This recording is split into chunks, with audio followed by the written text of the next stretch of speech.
Hello everyone, welcome back to another episode of RxSense. My name is Nick. Today, we're going to be talking about probably one of the most, arguably probably the most popular men's fragrance that's ever been created in the entire history of men's cologne, dating back to prehistoric times when the Tyrannosaurus Rex ruled the world.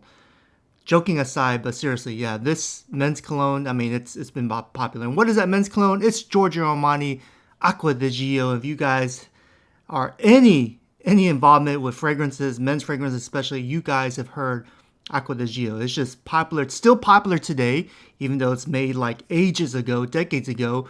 But it's just such a great smelling fragrance, and it's one of those fragrances that's just in the Hall of Fame and will always be there as the king of best-selling fragrances. Of course, judging by the thumbnail and the title of this video, we're not going to be actually talking about the OG Acqua Di Gio. We're going to be talking about two of the flankers that have been very, very popular and it's worth discussing about, and that's Acqua Di Gio Profondo and Acqua Di Gio Profumo, two high-quality flankers. The reason why I want to talk about these is because these are two great gift ideas, especially for the men in your life, or maybe for yourself. You want to smell good, you want the Acqua Di Gio, but you feel like the Acqua Di Gio might be a little bit, I wouldn't say immature, but maybe a little bit outdated, perhaps, and you want something that's more fresh, more invigorating, more modern.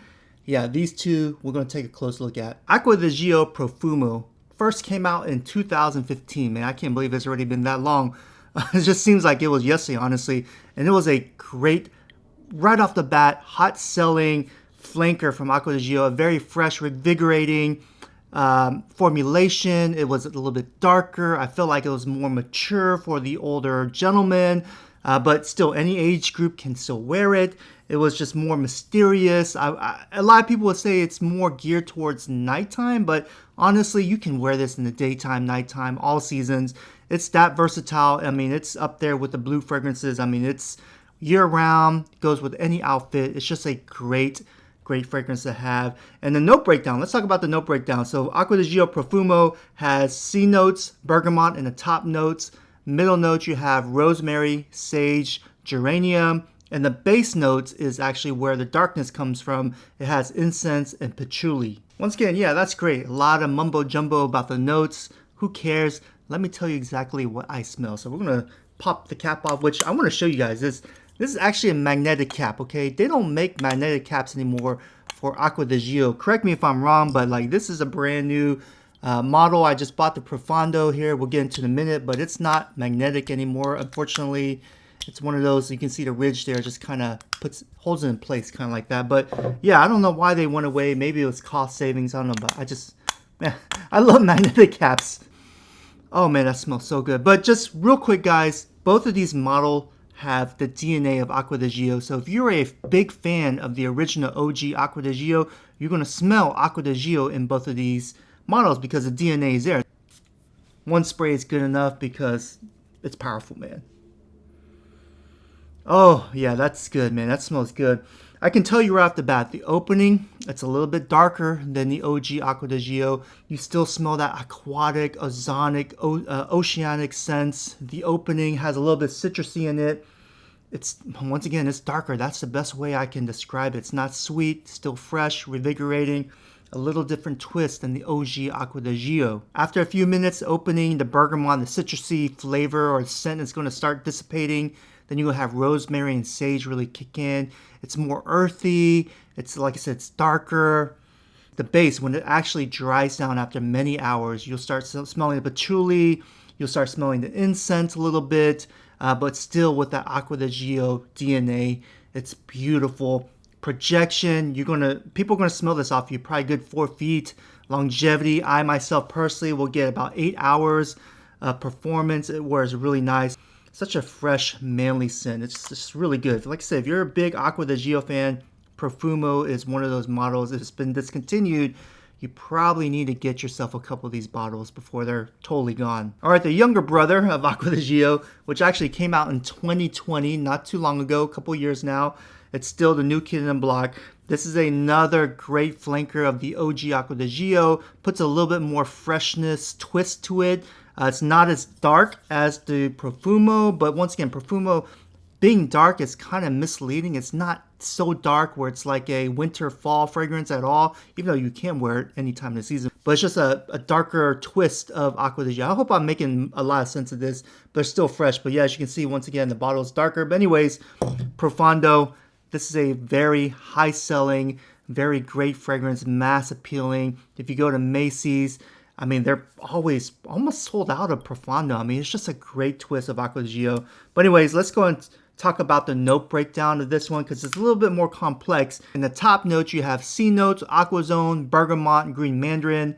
In the middle notes, you have rosemary, cypress, lavender, mystique. And the base notes, you have middle notes, musk, patchouli, and amber. Once again, that's a mouthful of base notes that most of us probably don't really care. We just want to know what it smells like. So let's go and spray a couple on my skin here. Oh man, that's beautiful. The opening is so beautiful. You smell that citrus, that burst of aquatic notes just overpowering you. You don't really smell the Acqua Di Gio at first.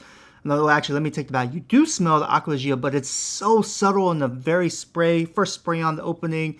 It's just a burst of freshness, like a shower gel, like you're stepping out of a shower.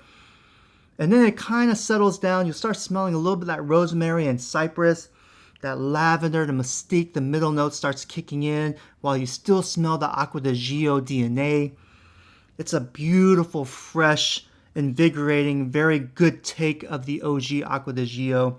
I can see why it's still a very, very popular choice. Even if you go to Macy's or Dillard's, I mean, they're pretty much always sold out Profondo.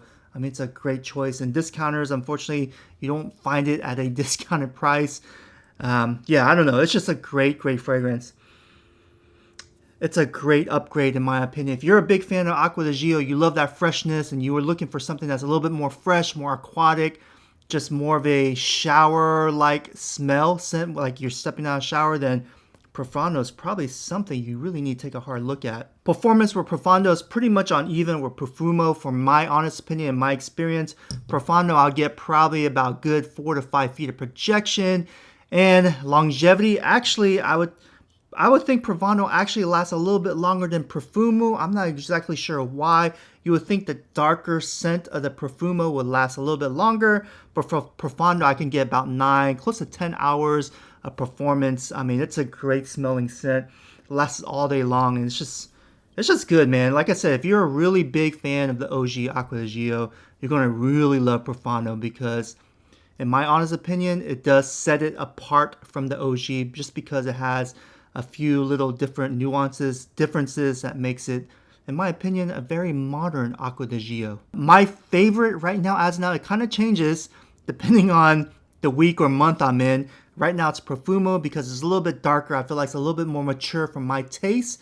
But then again, when I smell this and that freshness and the Acqua Di Gio DNA and the mystique and the lavender, rosemary, it smells so good, man. But anyways, I highly recommend both. If you can find Profumo, go ahead and pick it up because I think it's been discontinued. I don't see them anymore. Profondo, obviously, it's still available, so pick one of these up, guys. But anyways, guys, let me know what you think. Leave a comment below. Make sure you subscribe. Help me grow this fragrance channel. I'm trying to grow as fast as possible. Leave me some comments of ideas on what kind of fragrance videos you want to watch. But thank you so much, and yeah, I'm going to go and enjoy my Acqua Di Gios.